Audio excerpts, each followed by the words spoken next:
All right, ladies and gentlemen, you are welcome to another great episode on your favorite political talk show, The Truth with Ben Jokes.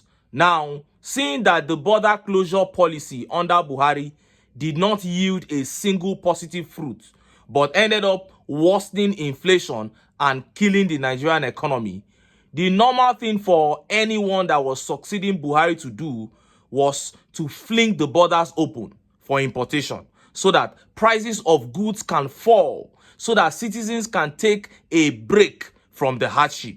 Then you now look at the factors limiting Nigerians from being able to produce as a nation. Factors like insecurity, unstable power supply, corruption, high interest rates. Then you begin to tackle these limiting factors. And after improving as a nation in those areas, you can go back to closing the borders to encourage local production. But no, Tinubu came in and he left the borders closed amidst insecurity, unstable power supply, poverty, high interest rates, unemployment. How are the people going to be productive under such circumstances? You can't force citizens to produce. You can only encourage them to be, productive by creating an enabling environment. But you haven't done that. And as prices are tearing the roof, some influential Tinubu supporters went to him and they told him that his poor supporters are suffering because of the increase in prices as a result of his policies. They said whatever plans he has, let him first open the borders to crash prices as we begin to tackle insecurity so that agriculture can thrive. But Tinubu shocked his supporters by saying they should remain hungry while he works on producing. He said that hunger made them continue to the hungry they go, that Nigeria will never import food. We must produce our own food. Oga, we know we are going to produce our own food, but the circumstances on ground now do not allow us to be able to produce enough. Why not fling these borders open to food importation first to reduce hunger? Then you go back and do your due diligence as a government to create enabling environment so we can produce in the right quantity. The man said no, Nigerians must remain hungry. Before I show you how he said it and how Nigerians reacted, let me quickly show you this update. Exclusive. Northern governors, other stakeholders mount pressure on Tinubu to remove AKPABIO as Senate president amid 3.7 trillion budget padding scandal. Northern governors and some other stakeholders are pressurizing Tinubu to ensure the removal of Senate President Godswill Akpabio or face dire political consequences. Reporters also gathered that the suspension of Ningi was hitting the political scene, which had started to get to Tinubu. Top sources in the National Assembly told reporters that the heat generated by the budget padding controversy had gone beyond what was anticipated by Senate President Akpabio. The suspension of Senator Ningi is hitting the Nigerian political scene beyond what Akpabio anticipated. The heat is getting to Tinubu. Tinubu is unhappy about what Akpabio and his group did in the National Assembly. Northern governors are pressurizing Tinubu to remove Akpabio or face a civil war, a source told Sahara reporters. Senator Ningi, representing Bauchi Central Senatorial District on the platform of the People's Democratic Party, recently alleged that the 2024 budget had been padded up to the tune of 3.7 trillion naira. He alleged that there were two budgets in circulation and that the one currently being implemented was not the one passed by the National Assembly.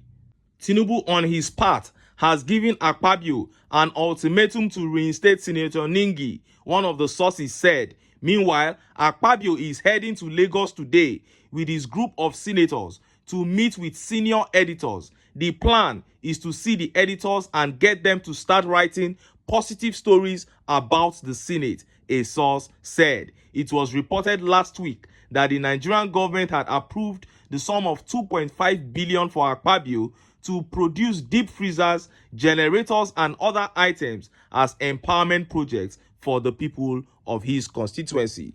Now, Tinubu himself insisted that Akpabio must be the Senate president.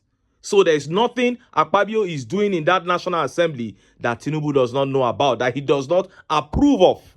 So saying that Tinubu should help you remove him does not make sense at all. If the APC people want to do away with him, they should better do it themselves in that house. However, I am always happy whenever there is crisis in the APC, and I hope that this party will disintegrate in no time. And look at how Nigerians reacted. Look at some of the tweet reactions. This tweet here says, is it the duty of an executive president to remove a legislative senate president?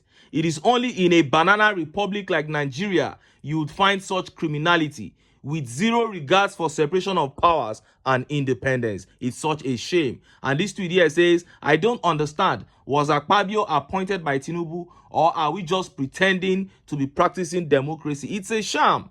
And this tweet here by Charles says, AKPABIO is like an errand boy to Tinubu. That is it. There's nothing AKPABIO is doing in that Senate that Tinubu does not know about. I cannot be fooled. Now, let us look at how Tinubu responded to his supporters who called for him to fling the borders open so that prices can fall, so that hunger can reduce. Look at how the papers reported it. We will not import food, Tinubu insists, amid rising hunger. A statement by presidential spokesman Ajuri Ngelale said Tinubu emphasized that the government will not allow the importation of food, but rather turn the lack in the country into abundance.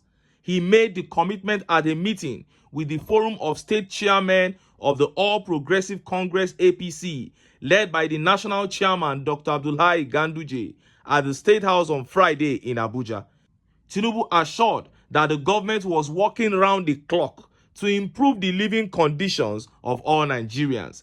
He called on leaders at the grassroots to encourage citizens to get their national identification number for planning, structured interventions, and full integration into government relief programs. The program of our government will be truly progressive. Student loans, a national consumer credit system, and social welfare for the unemployed as well as graduates. Every Nigerian will find a place of belonging in our country. In the eye of even the biggest hurricane, we will find that place of tranquility and prosperous harmony for the benefit of all. Nigerians will all partake on this national journey to prosperity, Tinubu said. We are bringing mechanized farming to the fore. Yesterday's crisis will become today's opportunity. Fertilizers are being supplied to farmers as we speak. Agriculture and economic diversification provide the answers to our problems. We will not continue to import food. We know how to turn lack into abundance, and the world will watch us do it again, he said. Now, nobody is saying that Nigeria will not produce its food. In fact, the person that we gave our votes to was the one who talked about moving Nigeria from consumption to production. But we are saying there are certain things that need to be put in place before we can produce at the capacity that we need to be producing. Those things have not been put in place.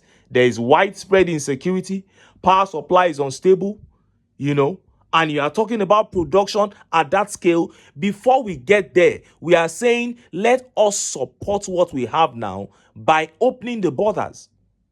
Under the People's Democratic Party, PDP, the borders were opened and Nigerians were still producing. The GDP of Nigeria then is higher than what it is now. The economy then was better than what it is now. There is no indices of the economy that was not better when the borders were opened compared to now. And look at how Nigerians reacted. Look at some of the tweet reactions. This tweet by Oluwatimileyin Gbenga says, but you can accept grain from a war-torn country. You are a joke, some Yoruba elders got wrong. Oh!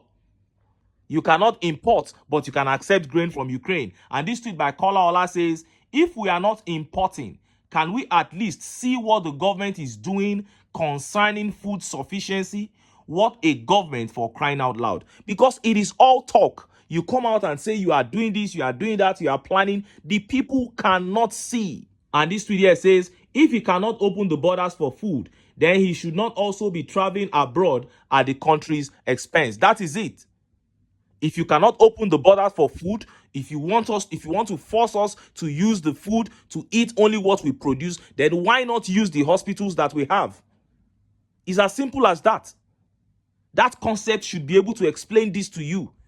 If you cannot use the hospitals that we have because you believe they are not good enough, you go and treat yourself there, you come back here to say you want to rule. But we are saying that let us support ourselves with importation. You are saying no. You see that? And this tweet here says, and let the poor die. Keep them hungry. That is the game plan. I am telling you, it is a deliberate act.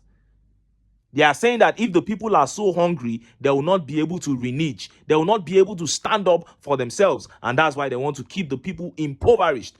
But I am not surprised. This is the APC. This is who they are. They have come to steal, to kill, and to destroy. And Nigerians will never be free until they put themselves together, until they pull themselves together and put aside all these sentiments holding them back, and they kick the APC out of power. But until then, make I still enter town. Make I go get some ogbonge political news wey una go like. Why? Because of una. Now I dey here, so don't go away.